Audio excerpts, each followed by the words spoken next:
May we see great things, great yeshuot, hatzlachot for everyone who needs hatzlachot, and shefa for we recognize the shefa that we have, and then the shefa that we don't have. We should be acknowledge that it's coming to our way anyway. Throughout the Shem, also a soldier, our neighbor, Elchanan Yair ben Dvorah Sheva Refuah Shlema. He was injured this week, and may we continue, or continuing to daven and continue to thank Shaul ben Rachel, our good friend Charles, who's in America. Continue for his success. Okay, so we're going to start with Parshat. Ironically, we're going to start, even though this week is Sefer Devarim and Shabbat Chazan. The first place we're going to actually start from is we're going to take a step back in Parshat Bahalotcha, and the reason why we're doing that is we look in the first week. We look in the first psukim of this week's parsha. Moshe Rabbeinu mentions all the pit stops. The pit stops. So he mentions a few pit stops in the beginning, and Rashi there is a famous Rashi. He mentions there that Moshe didn't want to embarrass Bnei Israel, so he only hints to the names of the places. So he says, right? He says, "Mi ben Paran, ben Tofel, v'di Zahav, Lavan," and so Rashi there says that these are names of places. There's names of pit stops that we mentioned last week in Masei and throughout the Sefer Shemot and Bamidbar. We mentioned different places. So here Rashi. The Parshat Baalotcha, we are, and the reason why why it's mentioned in Parshat Baalotcha is because that's where Bnei Israel start complaining about their being tired of the man. So now, if we look at the Zera Shimshon and Parshat Baalotcha, say Ot Gimel. So we're starting with Parshat Baalotcha. It's intentional. You'll see right away why he mentions it here, and it's an important lesson for us in general. But it's also more importantly nowadays, as we sometimes don't necessarily, or we sometimes don't recognize or acknowledge the greatness of things that we have going for us at all times. So he says like this. V'zeu shepirish Rashi. It's about the middle of the drush, and it says, this is what Rashi says, ben Paranu ben Tofel v'Lavan. And so it says, Rashi mentions on Sefer Devarim, which is our parsha, he says, the first pasuk, it says, ben Paran, between Paran and Tofel and Lavan, and it says, Hochichan, Rashi says, Hochichan al hadvarim shetaflu al haman shehu Lavan. So in this week's parsha, Rashi, Moshe says, Ben Paran ben Tofel v'Lavan. Lavan, he said, Rashi says, is that he rebuked Bnei Israel on the thing that they kind of belittled the man, and Shehu Lavan. They belittled the fact that the Lavan is white. We also know, if you read it Parshat when the man is given, it says Lavan, so Lavan, he's saying, is the fact that Bnei Israel were complaining of taflu means they made it tafel, less important. The reason why they mentioned their chet, why? So the question is why. The question is why did Moshe mention their chet? And the fact that they said that it's white. In the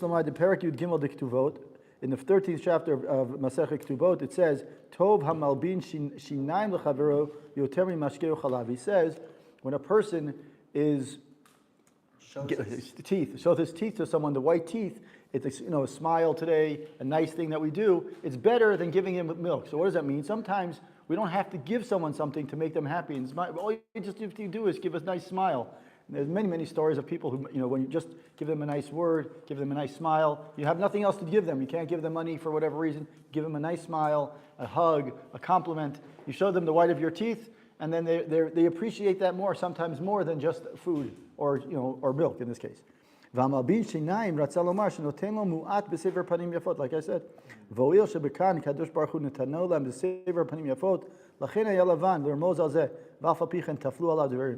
so he says here, Kadosh Baruch Hu gave Bnei Israel this wonderful white thing.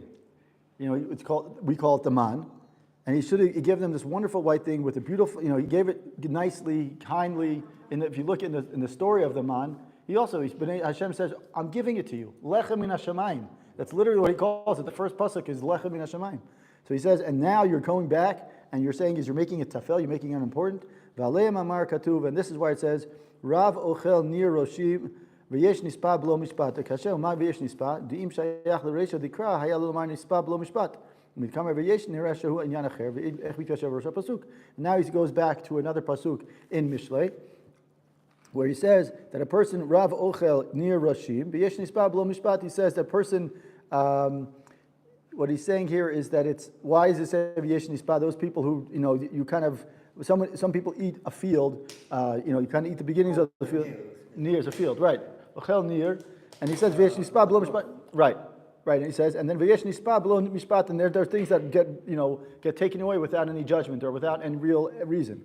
So the Zera Shimshon is borrowed by the wire that says v'yesh nispa. V'yuvan b'may d'itir b'choshen mishpat.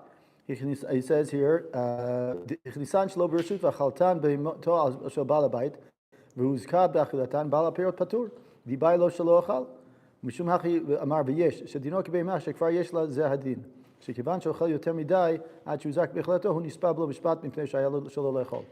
look at it, the halacha is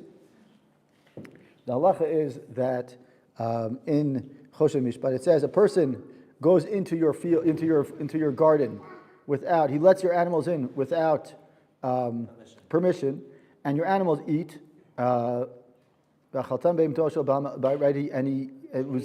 He ate too much, right? Exactly. And he hurts the animals because he let them in. Bala perot, the person whose food it is patur. Why? Because it would be better that he won't eat. And that's why it says v'yesh.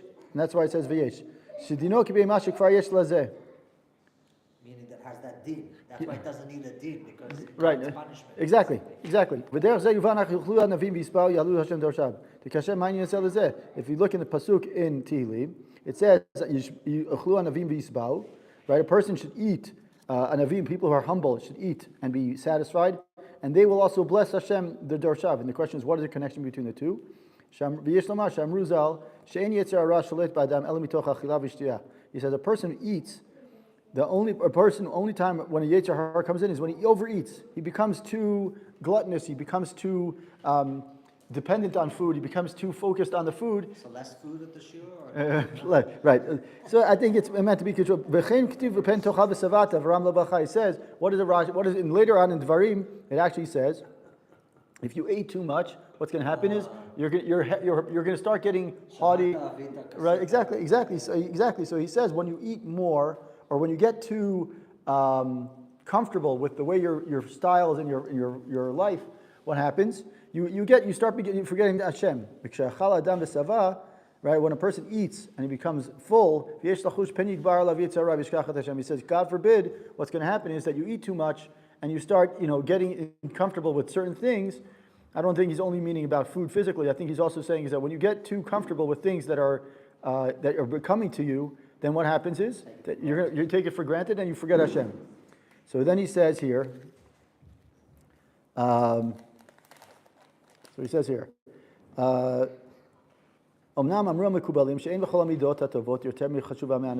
the most important midah that we have, the verse mentions it many times, he says the most important midah that we can have is humility.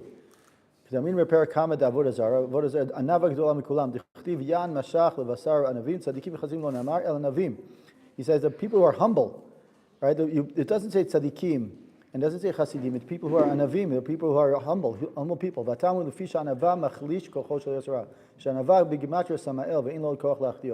what is he saying here? The first reason why I started with this one is because the next verse that we're going to do in Sefer Devarim is also talking about this pasuk.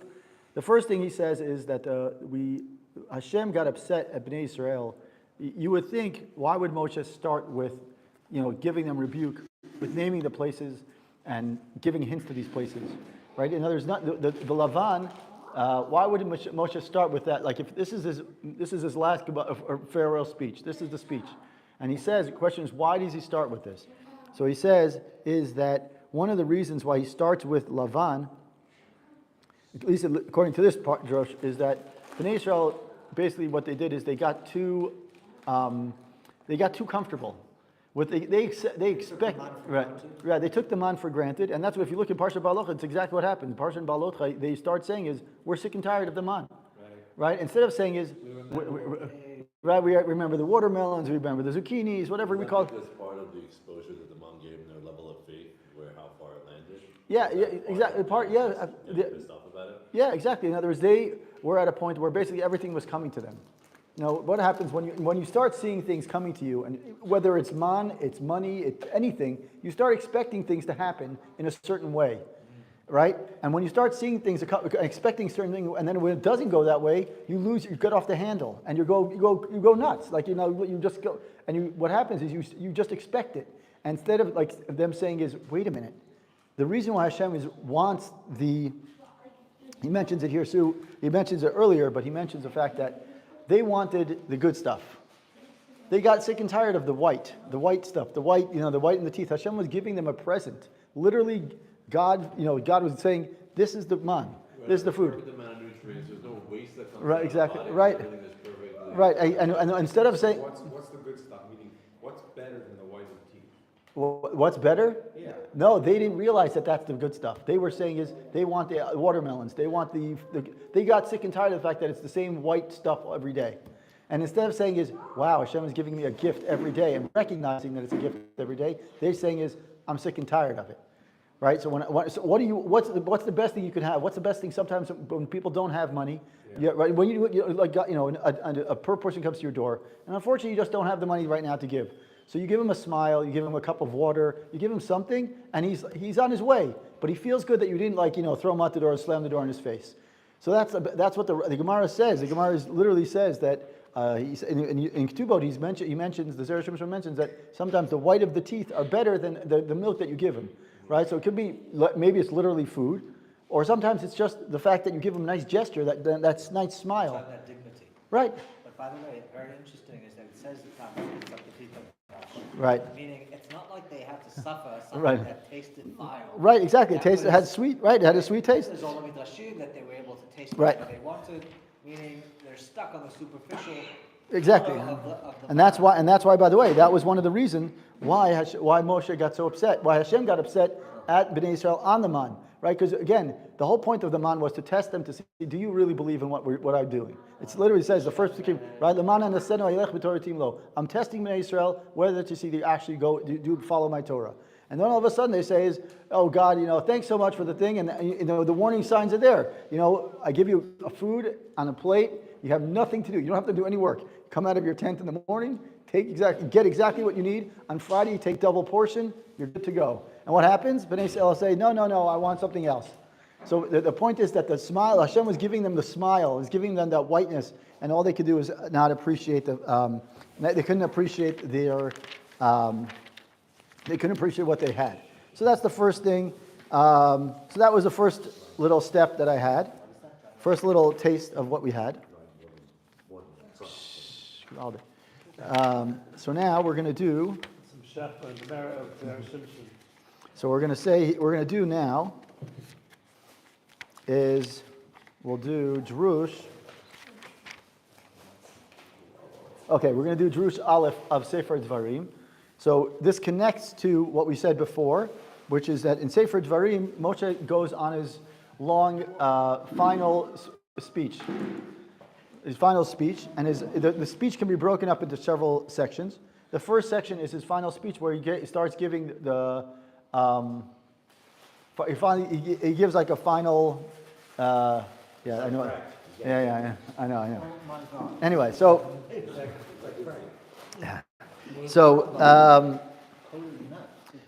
Drush 1, we continue with the theme of this is Drush 1 of Parshat Devarim. So Parshat Devarim, we know, is the beginning of Moshe's final speech, goodbye speech, farewell speech. And he starts with Eila HaDvarim.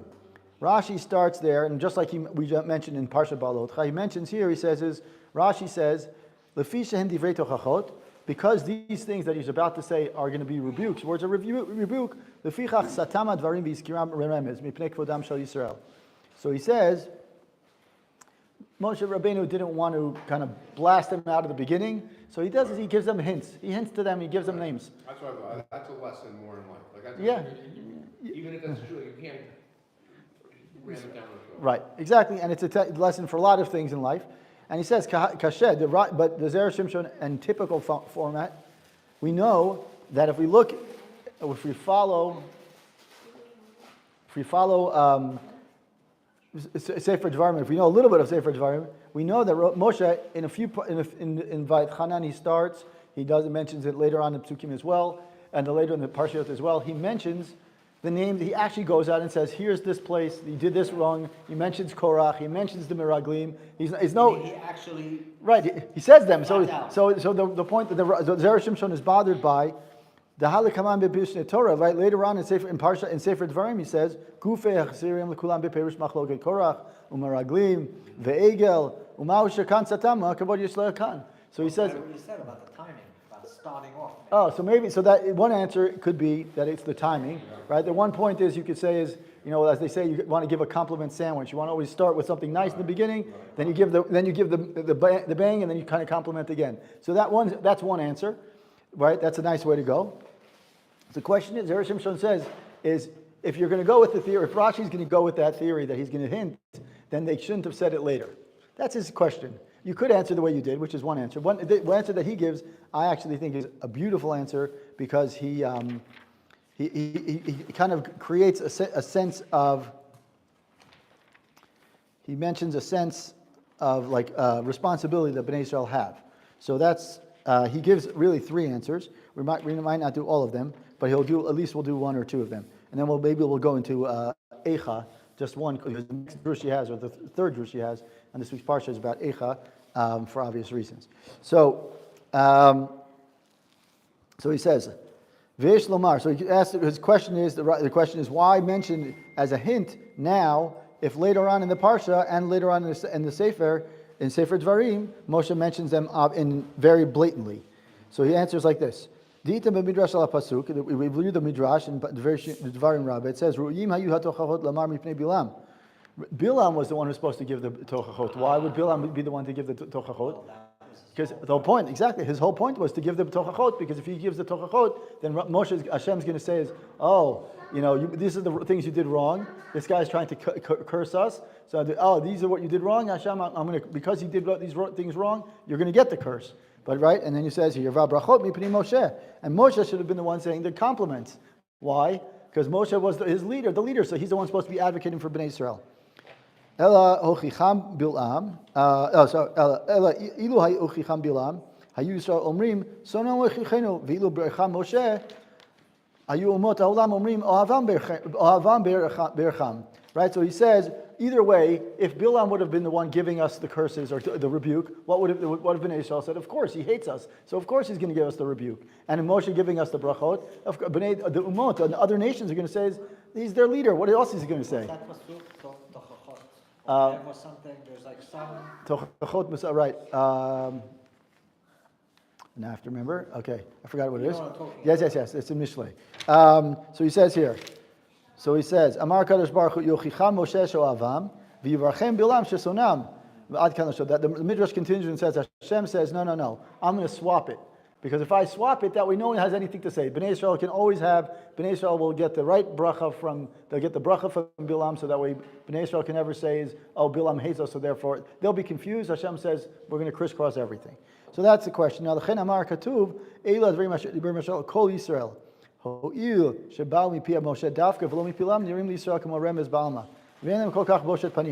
So he says, one answer that he gives is, this is why Moshe had to hint to it. Because he says, in order for Bnei Israel to really say, if he hints to it, Bnei Israel will say, okay, I got it.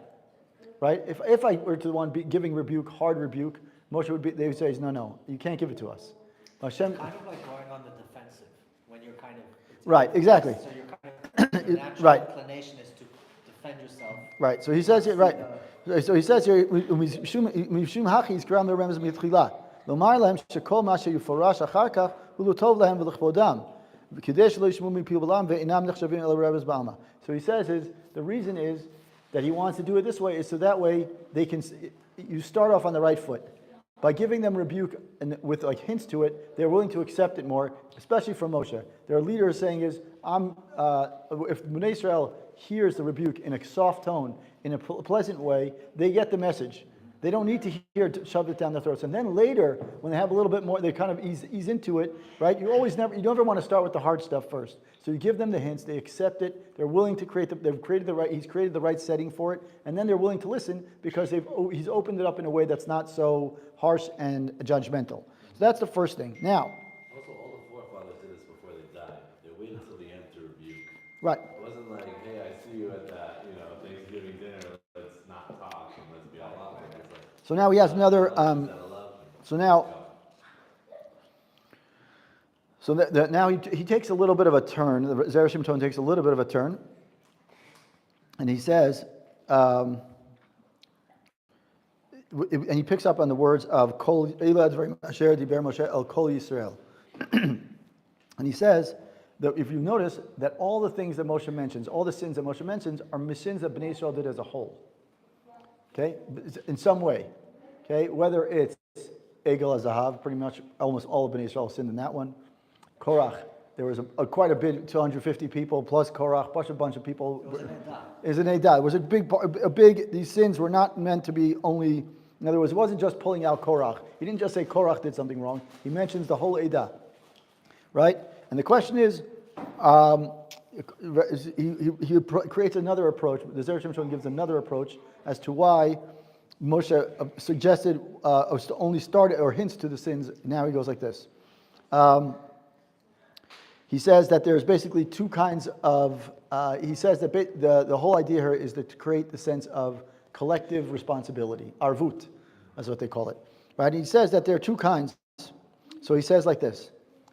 This is still the continuation of Drush Aleph and Devarim. He says, it says in Sanhedrin, Kitanai, it says here, there's an argument, a Machlok Tanaim that says, Hanistarot Lashem Elokeinu, Melamed Shelo Anash Al Nistarot, Ad Shavru Yisrael Et HaYarden, Divrei Rabbi Yehuda. Rabbi Yehuda says that Bnei Israel did not get punished on the hidden sins, the sins that were not obvious, until they crossed into Eretz Yisrael.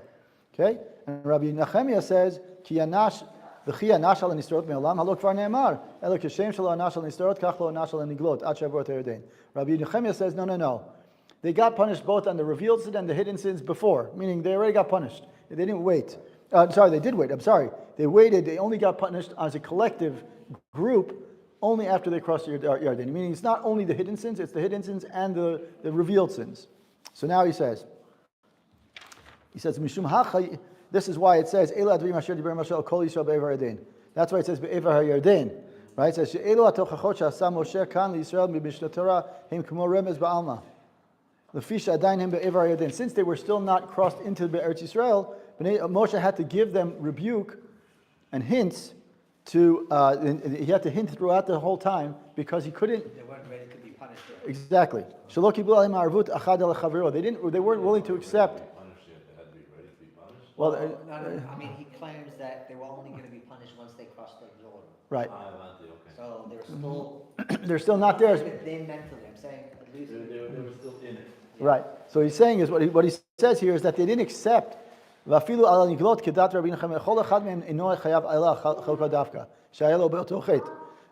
says, if you look at the punishments, if you look at how the stories unfold in Sefer Bamidbar and Sefer Shemot even, and in Vayikra even, every person who gets punished according to how much involved they were in the sin. Right. But by the way, they did get punished. Yeah, they get right. Yeah, but they got punished. Connect to what he said that they don't get punished until. No, what he's saying is that you don't they get punished, but each person gets punished according to what they were involved in the sin. They don't get punished as a whole group, as Am Yisrael. So he's saying, like an example here, he says like this. Right? He says, look. Let's look here, as he says in the Egel. If you look at Sefer in Masechet Yoma, Daf Samech Vav, he says, when talking about the Egel, Zibeach v'kiter b'sayif v'chulu samach b'libo hidrokan. A person who was actually sacrificed a korban and actually whatever, he got killed. The person who just was standing by but didn't do anything, he got a smaller punishment because he wasn't involved. So the involvement impacts the punishment. The involvement impacts the punishment.